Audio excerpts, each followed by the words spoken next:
आप देख रहे हैं सूत्रकार समाचार। माननीय मुख्यमंत्री हेमंत सोरेन को आज हम लोग वादा याद दिलाने आए हैं। तय करे कि 62,000 को वेतनमान वो कैसे देगी, नहीं करेगी तो आज हम लोग उनको वादा याद कराने आए हैं। ऐसा ना हो कि फिर पारा टीचर अपने पारा को ऊपर करते हुए उग्र आंदोलन का रूप धारण करें। के फिर से पारा शिक्षक जिन्हें कि सहायक शिक्षक अध्यापक का नाम दिया गया था, वह फिर से एक बार एकत्रित होने लगे हैं। क्यों मुख्यमंत्री आवास का घेराव करने के लिए आज फिर से एक बार जुटना पड़ गया?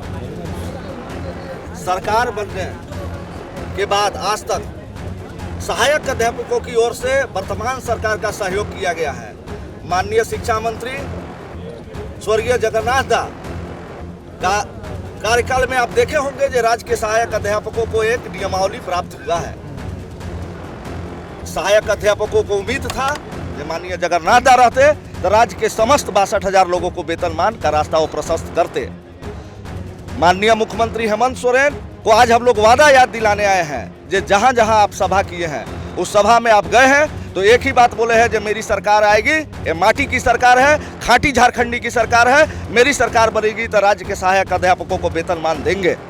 माननीय मुख्यमंत्री को आज वादा याद दिलाने आए हैं कि आप राज्य के सहायक अध्यापकों को वेतनमान दीजिए, अन्यथा अब राज्य के सहायक अध्यापक पुनः रोड पर उतर गए हैं। अब इतिहास गवाह है कि राज्य के सहायक अध्यापक पारा शिक्षक अगर रोड पर उतरते हैं तो फिर किसी का नहीं सुनते हैं, और माननीय मुख्यमंत्री अगर अपना वादा को नहीं निभाते हैं तो इनको राज्य के सहायक अध्यापकों का विरोध जबरदस्त झेलना पड़ेगा। क्योंकि मांगों और जो वायदे थे सब तो पूरा कर दिया था। मुख्य मांग हमारा जो 20 वर्षों से चला आ रहा है वेतनमान से हम लोग दूर दूर तक हम लोग को नहीं मिल रहा है। कोई वेतनमान के लिए एक साल पहले जो नियमावली 2 साल पहले 2021 में बना था उसमें किया था, लिखा हुआ था कि वेतनमान के लिए बैठक होगी और वेतनमान का रास्ता प्रशस्त करेंगे। एक भी बैठक उसके बाद से नहीं हुआ है। उस नियमावली में ईपीएफ पर चर्चाएं थी, ईपीएफ आज तक लागू 2 साल में नहीं हो पाया है। उस पर अनुकंपा में शिथिलता लाने की बात हुई थी। अनुकंपा आज एक भी सहायक अध्यापक किसी का देहांत होता है तो कोई अनुकंपा पर बहाल नहीं हुआ है। 2 सालों का ये इतिहास रहा है। माननीय मुख्यमंत्री जी को वही याद दिलाने आए हैं कि आपने नियमावली तो बना दिया लेकिन उसमें इतना पेच लगा दिए हैं कि हमको कोई उससे का फायदा नहीं मिल रहा है। और मुख्य मांग हमारा वेतनमान कहा गया, मुख्य मांग वेतनमान आपको देना ही होगा। क्या कहेंगे आप लोग? बड़ी तादाद में आ जाएं, घेराव कर पाएंगे आप लोग, लगता है? बिल्कुल, हम लोग लोकतांत्रिक प्रक्रिया से आज हेमंत सरकार को वादा पूरा करने के लिए, वादा याद कराने के लिए आज राज्य के 62,000 पारा शिक्षक जुटे हैं, विभिन्न जिला से आए हैं। सिर्फ और सिर्फ ये दुर्भाग्य है झारखंड में, आप लोगों के माध्यम से पूरे झारखंडी को बताना चाहते हैं कि अल्पसंख्यक विद्यालय जो राज्य में चल रही है उसमें एक ग्राम शिक्षा समिति चयन करके वैसे शिक्षकों को वेतनमान 5200 से 20,000 दे दिया। और आज हम 20 साल से पढ़ा रहे हैं, टेट पास हैं और हमारी वेतनमान के लिए आचार्य परीक्षा ली जाएगी। ये कदापि राज्य के सहायक अध्यापक बर्दाश्त नहीं करेंगे। अगर परीक्षा देंगे तो हम लोग 9300 से 34,000 का वेतन लेंगे। 5200 से 20,000 सरकार को इसी तरह राज्य के सहायक अध्यापकों को देना होगा। तय करे कि 62,000 को वेतनमान वो कैसे देगी, नहीं करेगी तो आज हम लोग उनको वादा याद कराने आए हैं। ऐसा ना हो कि फिर पारा टीचर अपने पारा को ऊपर करते हुए उग्र आंदोलन का रूप धारण करेंगे। जबरदस्त बैरिकेडिंग की जा रही है मुख्यमंत्री आवास के चारों। बिल्कुल, चूंकि ये सरकार का नीति है। हम लोग आए हैं सरकार के खिलाफ काम करने। प्रशासन अपने घेराबंदी लगाई है, प्रशासन से मेरी लड़ाई नहीं है, मेरी मांग मुख्यमंत्री तक जानी है। मुख्यमंत्री तक मांग कैसे जाएगी ये प्रशासन को तय करना है। हमको शौक नहीं है बैरिकेडिंग तोड़ना। हमने मुख्यमंत्री आवास जाने का तय करके आया तो वहाँ हम लोग जाएंगे। ये तमाम देखिए आप चारों तरफ जो आप शिक्षकों को देख रहे हैं, ये इस वक्त यहाँ पर पहुँचे हैं और मुख्यमंत्री आवास का घेराव करने की बातें जो है कह रहे हैं। हालांकि जितनी भी बैरिकेडिंग पुलिस के द्वारा की जा रही है वह आप जो है देखिए किस तरीके से यहाँ जो तमाम आप भी आए हैं। कहाँ से आए सर? क्या कहें? वेतनमान एक मांग वेतनमान है हमारा। हम वेतनमान को लेकर हम लोग आए हैं जी। कब मिल ही नहीं रहा है, बार बार हम लोग उससे लड़ाई लड़ रहे हैं वेतनमान का। अब वेतनमान मिल ही नहीं रहा है। हम लोग एक मांग वेतनमान है, एक मांग वेतनमान। ये तमाम देखिए कितने सारे जो है सभी शिक्षक हैं, आप लोग सब शिक्षक हैं। कहाँ से आए हैं सर? फिर से वापस एक बार हमारा शिक्षक उग्र हो रहे हैं। गर्मी बढ़ती गर्मी बढ़ती गर्मी में पारा शिक्षकों का भी पारा चढ़ रहा है। नाम बदल गया लेकिन क्या तकदीर? नहीं, बिल्कुल एक काम हुआ है इस सरकार में कि पारा शिक्षकों को 60 वर्षों तक काम करने की गारंटी मिली है, लेकिन एक मजदूर को हम ये कहें कि तुम मेरे घर जीवन भर काम करो और हम उसको अगर मजदूरी पर्याप्त नहीं दें तो क्या उसका परिवार चल जाएगा?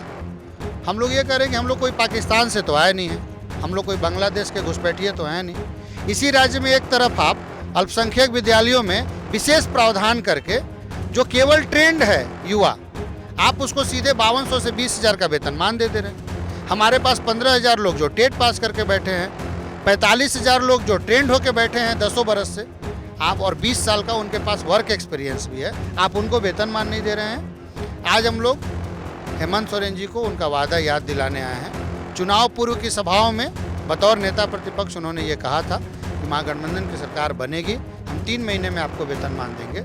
आज 3.5 वर्ष बीत गया है, वेतनमान नहीं मिला। पारा शिक्षकों को वेतनमान चाहिए। 62,000 पारा शिक्षकों को आप वेतनमान कैसे देंगे, ये आपकी समस्या है।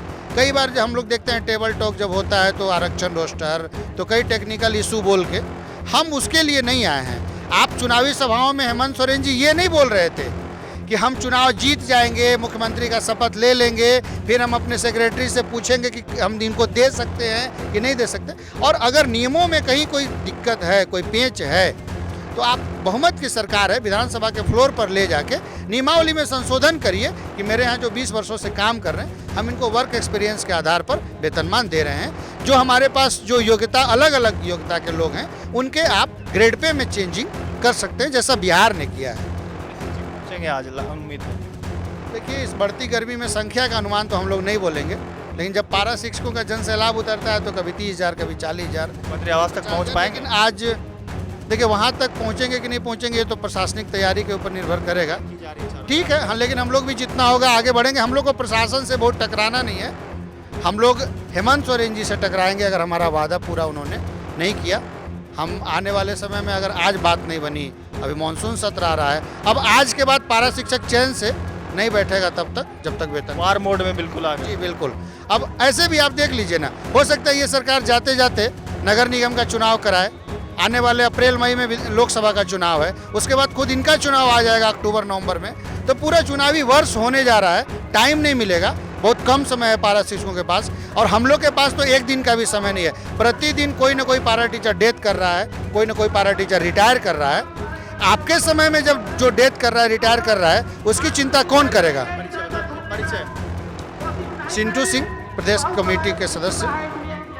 ये तमाम देखिए कितने पारा शिक्षक जो है हजारों की संख्या में यहाँ पहुँचने की बात कर रहे हैं। उम्मीद है कि इनके मांगों को जो है किस तरीके से पूरा की जाए। ये देखिए इस तरफ से गाड़ी, यही गाड़ी जो है लाया गया, इसी गाड़ी के माध्यम से जो है ये तमाम जो है जितने पारा शिक्षक वो मुख्यमंत्री आवास की तरफ जो है कूच करेंगे। तस्वीरों में देखिए किस तरीके से तमाम जो सभी जिलों से शिक्षक यहाँ पर धीरे धीरे हजारों की संख्या में जुटते चले जा रहे हैं और अपनी वायदों को जो है पूरा करवाने के लिए मुख्यमंत्री से एक बार फिर से जो कहीं ना कहीं मांग अपने पूरा करवाने के लिए अपनी शक्ति प्रदर्शन दिखाएंगे और अपना हक अधिकार के लिए लड़ाई करेंगे। फिलहाल इस खबर में इतना ही। सूत्रकार समाचार के लिए रांची से अपने कैमरा सहयोगी दीपक के साथ मैं कौशल कुमार। अगर आपको हमारा वीडियो पसंद आता है तो हमारे चैनल को लाइक, शेयर और सब्सक्राइब करना ना भूलें।